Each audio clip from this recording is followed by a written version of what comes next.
नमस्कार मित्रों, स्वागत है आपका हमारे YouTube चैनल पर। आज का हमारा विषय घटोत्कच वध पर है। तो आइए शुरू करते हैं। आप सभी को मालूम है कि भीम का विवाह हिडिंबा नाम की राक्षसी से हुआ था। यह राक्षसी हिडिंब नामक राक्षस की सहोदरा थी। भीम ने राक्षस का वध कर उसकी बहन से पारी ग्रहण कर लिया। इस राक्षस पत्नी से भीम के एक पुत्र हुआ जिसका नाम घटोत्कच पड़ा। यह बड़ा ही वीर और लड़ाकू था। पांडव पक्ष की ओर से घटोत्कच ने बड़ा भारी युद्ध किया। कौरव सेना इसकी भयंकर मारकाट से त्रस्त हो उठी। कर्ण और घटोत्कच के बीच भयंकर संग्राम हुआ। कर्ण ने इंद्र प्रदत्त अमोघ शक्ति का प्रयोग घटोत्कच को मारने के लिए किया। वस्तुतः उसने यह शक्ति अर्जुन को मारने के लिए रख छोड़ी थी, परंतु घटोत्कच के अप्रतिम शौर्य और रण चातुर्य से अपने को पार न पाता देख निराश कर्ण के लिए शक्ति का प्रयोग करना आवश्यक हो गया। अब इंद्रिय शक्ति से घटोत्कच मारा गया। पांडव पक्ष में शोक के बादल छा गए, परंतु श्री कृष्ण खुशी के मारे नाच उठे। वंकिम ने कृष्ण की इस प्रसन्नता का बड़ा मनोरंजक चित्रण किया हुआ है। वे लिखते हैं, घटोत्कच के मरने पर पांडव शोक से व्याकुल हो रोने लगे और श्री कृष्ण रथ पर नाच उठे। अब तो वे गोप बालक नहीं हैं, नाती पोते वाले हैं। अचानक उनके पागल हो जाने की बात नहीं, फिर रथ पर नाच कैसा? केवल नाच ही नहीं, सिंहनाद और खम ठोंकना जैसी बातें वहां पे समझ में आई। अर्जुन ने इसका कारण पूछा तो आपने कहा, यानी कृष्ण ने कहा कि कर्ण ने एक इंद्र प्रदत्त शक्ति तुम्हें मारने के लिए रख छोड़ी थी। घटोत्कच पर उसका प्रयोग हो जाने से वह नष्ट हो गई, अतः अब तुम्हें किसी से भय नहीं रहा। अब निश्चित होकर कर्ण से लड़ो। इस कथा को गढ़ने वाला यह भूल गया कि इससे पूर्व जब जयद्रथ के लिए अर्जुन और कर्ण में युद्ध हुआ था, उस समय कर्ण को उस शक्ति का ध्यान क्यों नहीं आया। प्रक्षेप करने वालों का पर्दा इसी तरह उघड़ जाता है। दूसरी तरह के कवि और वंकिम। मैंने पूर्व अध्यायों में यथा प्रसंग यह निवेदन किया था कि वंकिम का कृष्ण चरित्र कहीं कहीं विरोधात्मक बातों से दूषित हो गया है। उनके ये वदतो व्यघात पूर्ण कथन चंद्रमा में कलंक के तुल्य हैं। परस्पर के इन विरोधी कथनों के कारणों का भी हमने यथा स्थान संकेत किया है। यद्यपि वंकिम ने कृष्ण के मानवीय चरित्र की समालोचना का बीड़ा उठाया है, परंतु उनके अवचेतन में कृष्ण के अवतारी रूप की कल्पना भी विद्यमान है। उन्होंने यह कहीं अस्वीकार नहीं किया कि वे कृष्ण को ईश्वर नहीं मानते।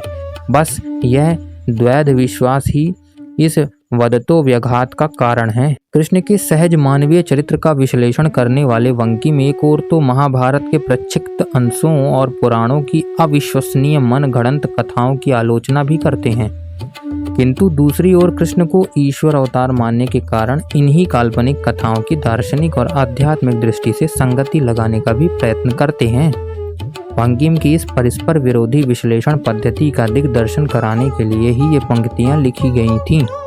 घटोत्कच और जयद्रथ वध का वर्णन हो चुका। इसमें क्षेपककारों के रचना कौशल और मिश्रण की चातुरी की ओर भी संकेत किया जा चुका है।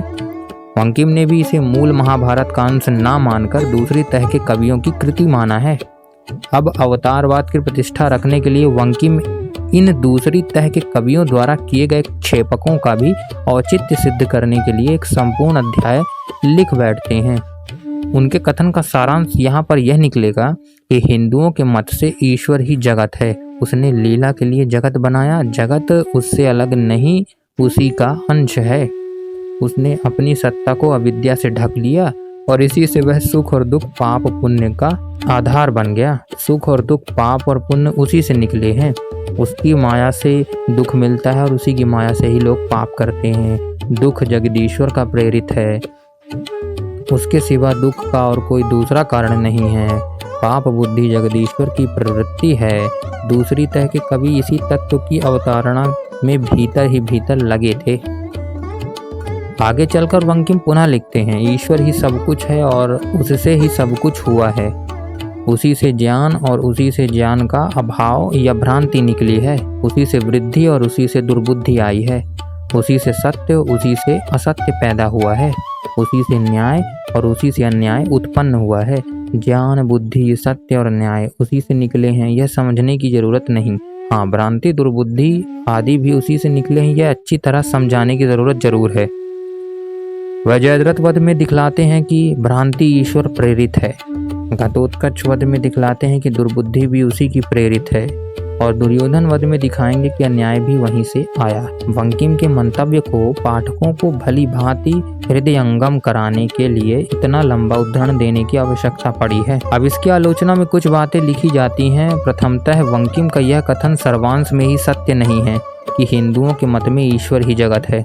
अद्वैत मतावलंबियों की दृष्टि में ईश्वर और जगत अभिन्न हो सकते हैं, किंतु इसे सारे हिंदुओं का मत बताना अनुचित बात है।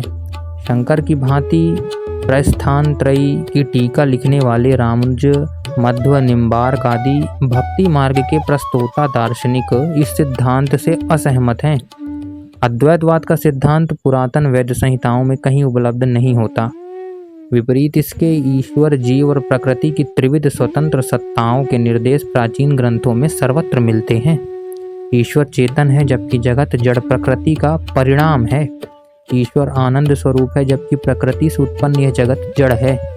उसमें चैतन्य और आनंद का लेश मात्र भी नहीं है।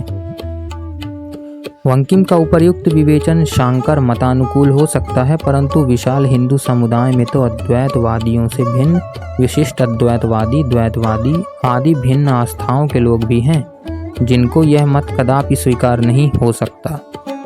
अतः अद्वैत वेदांतियों के हेत्वाभासपूर्ण असत्य कथनों के आधार पर निर्विकार, निर्लेप, निरंजन ईश्वर को दुख, पाप, दुर्बुद्धि, भ्रांति, असत्य और अन्याय का कारण बताना विडंबना के अतिरिक्त कुछ नहीं।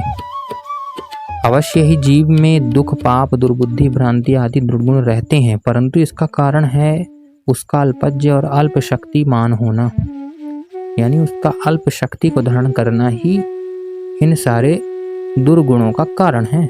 यदि दुर्गुण, दुर्व्यसन, अन्याय और अत्याचार भी ईश्वर प्रेरित समझे जाएं, तो नैतिकता और आचार शास्त्र का तो दिवाला ही निकल जाएगा। चोर भी अपनी चोरी के दुष्कर्म को ईश्वर प्रेरित बताएगा और उत्तरदायी ठहराएंगे। फिर न्यायालय द्वारा उन्हें दंडित करने में भी कोई औचित्य नहीं रह जाएगा, क्योंकि वे यह कहकर दंड से बचता चाहेंगे कि उनके अपराधपूर्ण कृत्यों के लिए ईश्वर ही उत्तरदायी है। बंकिम का यह विचित्र तर्क न तो ईश्वर की प्रतिष्ठा बढ़ाता है और न उसके कृष्ण चरित्र की महत्ता बढ़ती है। केवल अवतारवाद को प्रश्रय देने के कारण जिन घटनाओं को वो मिथ्या और कल्पना प्रसूत कह चुके हैं, उनकी ही वकालत करना बुद्धिमत्ता कैसे कही जा सकती है। घटोत्कच वध के प्रकरण में भी बंकिम कुछ इसी प्रकार की बात करते हैं। बुद्धि ईश्वर प्रेरित है और दुर्बुद्धि भी ईश्वर प्रेरित है, बस यही कवि कहना चाहता है।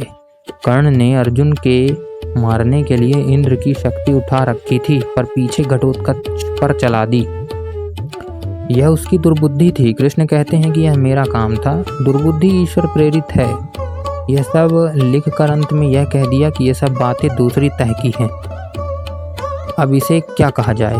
एक ओर तो वैदिक धर्म में गायत्री मंत्र द्वारा बुद्धि की प्रार्थना की गई है और ईश्वर से कहा गया है कि वह हमारी बुद्धियों को सन्मार्ग की ओर प्रेरित करें और दुर्मार्ग से हटाएं या कुमार्ग से दूर करें। दूसरी ओर बंकिम कहते हैं कि दुर्बुद्धि ईश्वर प्रेरित है।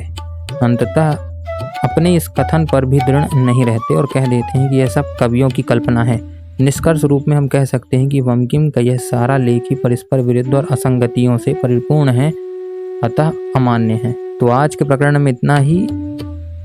वस्तुतः घटोत्कच पर कर्ण ने शक्ति चलाई जो इंद्र प्रदत्त थी और उससे वो मारा गया और उसका एक दुर्लभ अस्त्र वहीं समाप्त हो गया और अर्जुन को एक नई राह प्राप्त हुई।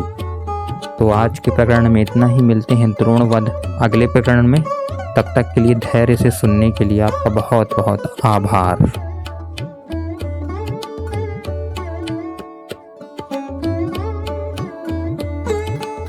तो आज के प्रकरण में इतना ही।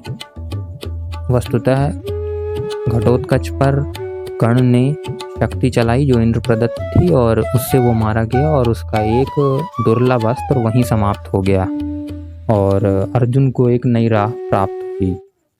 तो आज के प्रकरण में इतना ही। मिलते हैं द्रोण वध अगले प्रकरण में। तब तक के लिए धैर्य से सुनने के लिए आपका बहुत बहुत आभार।